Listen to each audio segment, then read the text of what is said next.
Bom, vamos a outros assuntos desta semana, como se já não houvesse assuntos importantes nessa semana. Na finaleira surgiu uma operação importante e um personagem bastante proeminente, o careca do INSS.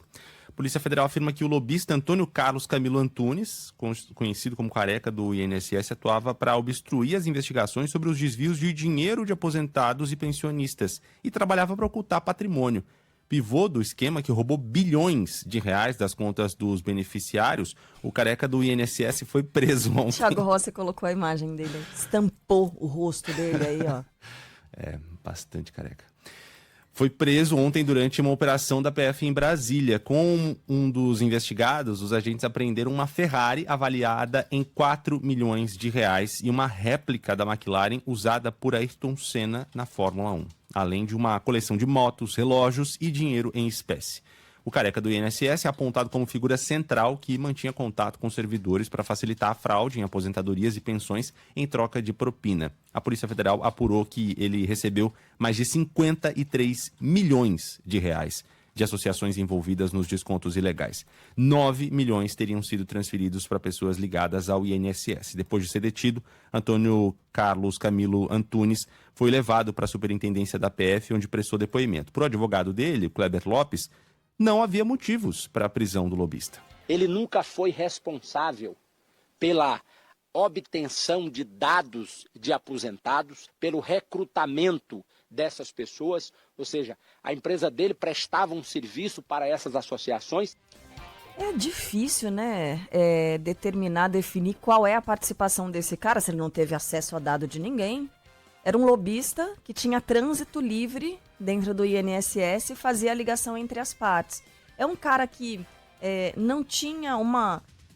Ele tinha essa empresa, mas ele não tem exatamente uma profissão. Ele é representante comercial, mas ele tem um monte de bens, ele tem um patrimônio desse tamanho, mas ele não tem uma função definida. E aí, né? Cadê o advogado para esclarecer isso pra gente? De onde vem?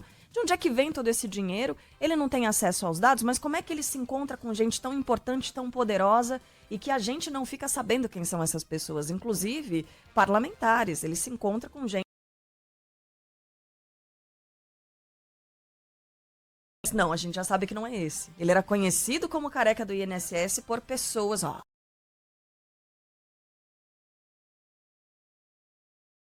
O careca chegou. Mas e aí, né, Renan? É isso.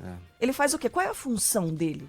Exato. E é muito impressionante a gente falar de pessoas envolvidas nessa fraude, dessas suspeitas, falar de coleção de motos, relógios, dinheiro espécie, réplica da McLaren usada pelo Ayrton Senna, 4 milhões de reais valendo uma Ferrari. Enquanto isso, a gente está falando de aposentados e pensionistas contando um dinheirinho assim no final do mês, tentando identificar quanto que foi desviado, quanto que foi levado do dinheiro que essas pessoas têm direito de receber. Né? De um lado, uma situação completamente nebulosa, com muitos milhões, bilhões envolvidos, uma ostentação gigantesca, e do outro, pessoas contando dinheiro para atravessar o mês. Pois é.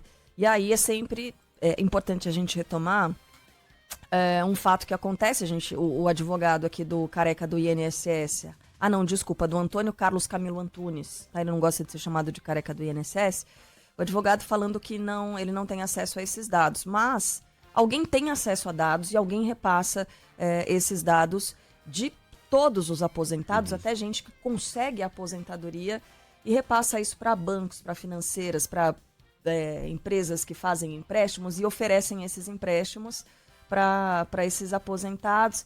Eu repito aqui, e sempre que a gente fala sobre isso, é um monte de mensagem que chega de pessoas que entraram com pedido de aposentadoria, esperaram e ficam sabendo que esse pedido foi aprovado, recebendo ligação de financeira e recebendo ligação de banco. Esses dados, eles estão circulando livremente.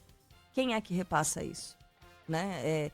Além desse roubo, que já foi detectado e agora existe a tentativa de ressarcir as pessoas, tem muito mais nessa história, tem muito mais. Então essa CPI, ela deveria servir mais do que palco político, ela deveria servir para, pelo menos, proteger os dados das pessoas que já foram roubadas, ou das pessoas que não chegaram a ser roubadas, mas que têm esses dados expostos,